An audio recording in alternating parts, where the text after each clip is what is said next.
Hello, everyone. If you want to learn about the French defense, you are in the right place.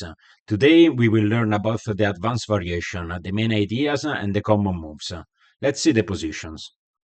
So it starts with e4, e6, d4, d5, e5, and here we enter in the advanced variation of the French. Now, a really important move, it's c5. We have to strike in the center. If we don't do this move right now, we will not be able to fight for the center and to develop the knight later on in the game. So after c5, the white usually push c3. For the black, it's really easy to play this opening until the middle game. You have to stay focused on d4.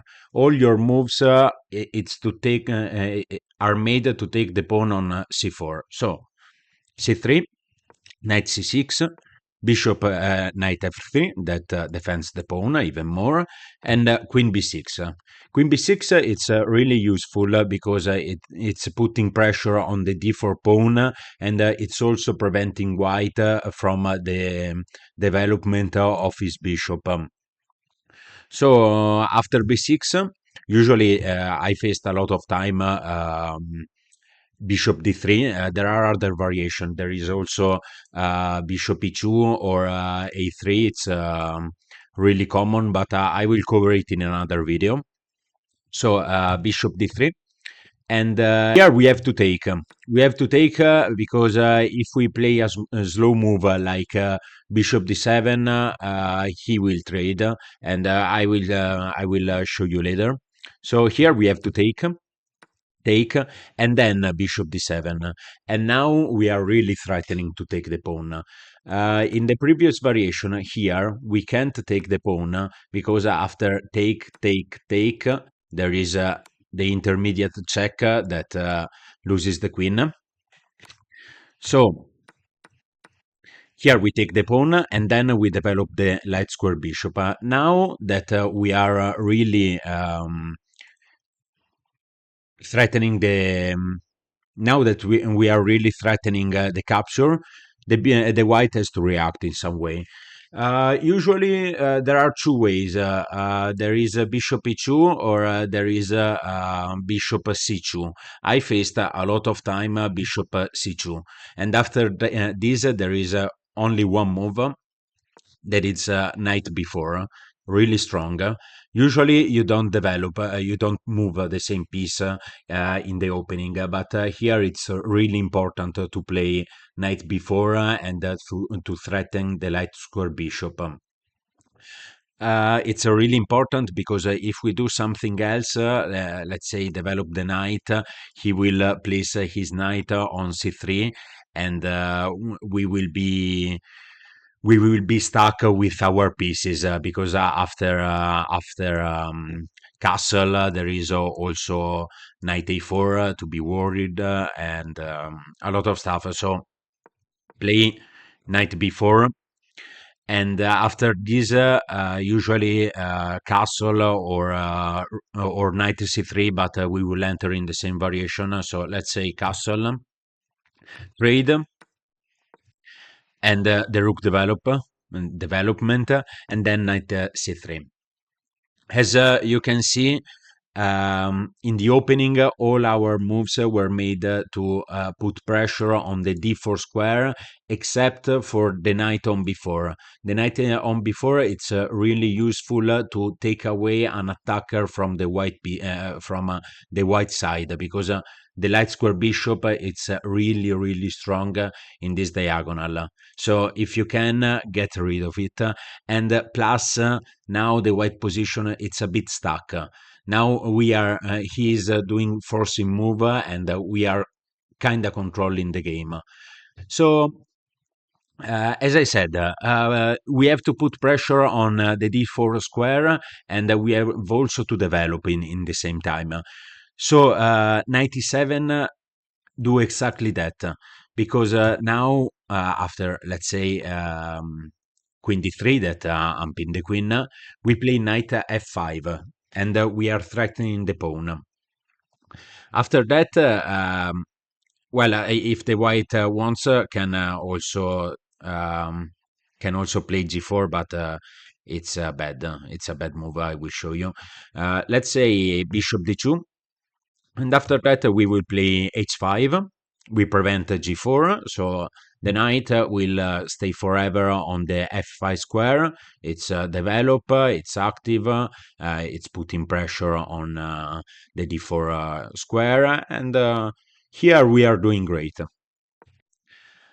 So let's see, if the white wants to play g4, we can simply retreat, and it's not a waste move, because now the white has a lot of weaknesses. We can always remaneuver the knight via c6, and that puts pressure here, or via g6, that it's we can later on play it on f4, but c6 it's better.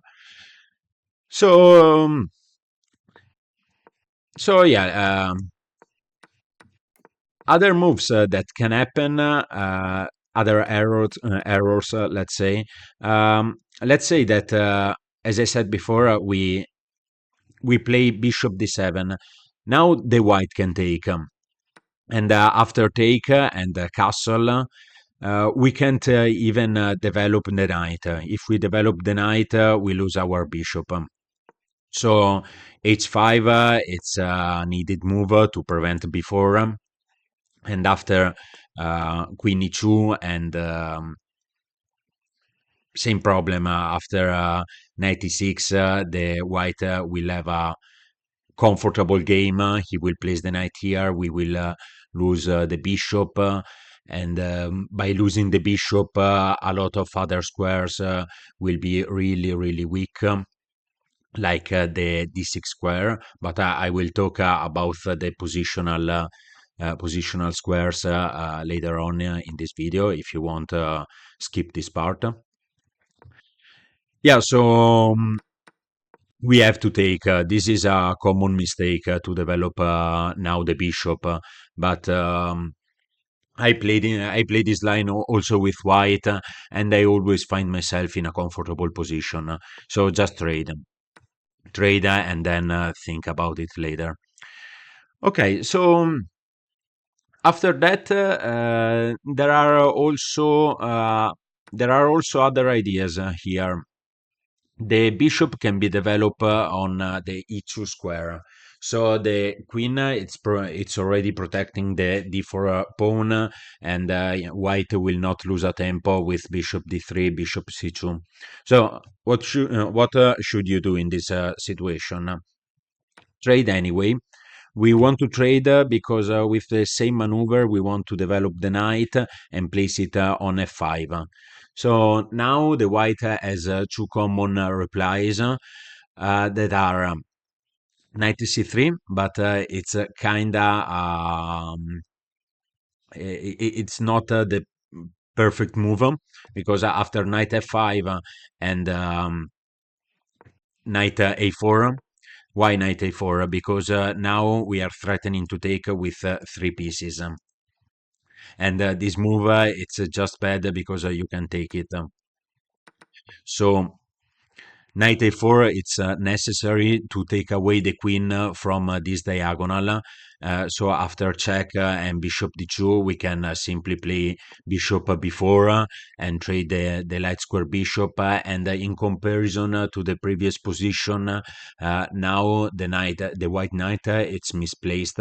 It's in the previous position, if you can remember, the knight could go via b5 to d6. Instead, in this position, the knight it's misplaced, and plus the white it's giving away one of the controllers of the dark squares.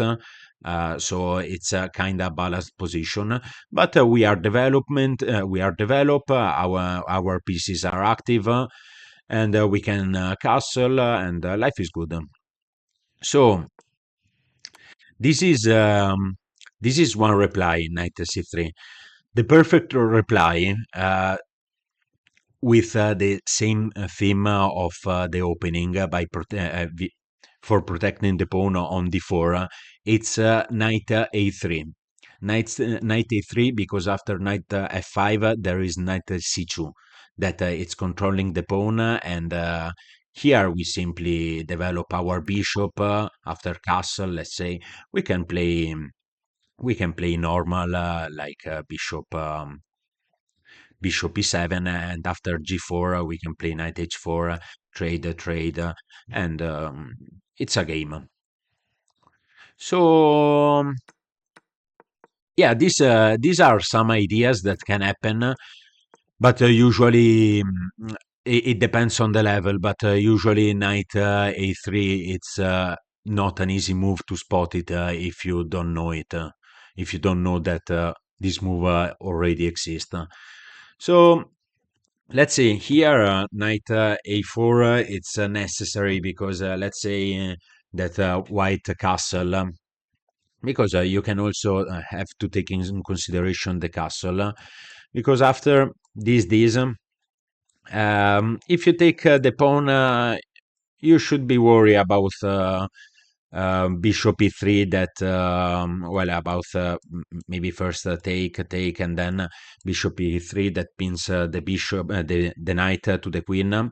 But after castle, there is take, and yeah, there is bishop e3, but after, sorry, um, with this you can do it. It's not perfect, but after bishop e3 there is first take, and then you just move the queen to c7. But it's preferable to take with the queen. You are up a pawn, you want to trade material here, you are super happy. And if he doesn't do that, if he plays knight b5, you can also take here, and you are up 2 pawns, and life it's even better than before. So yeah, I think I said everything about all the common replies, and yeah, let's see about positional play instead. The the black should play for the f6 push in a lot of the f6. It's really a common idea to fight for the center, for this strong center that in the end game could be a problem. Another common idea in lines like this one, it's to play also for the c4 square. As you can say, as you can see in the video, all we did was to put pressure on the d4 pawn, to put pressure on the base of the pawn chain, because once this pawn fall, this pawn will be a huge and easier target.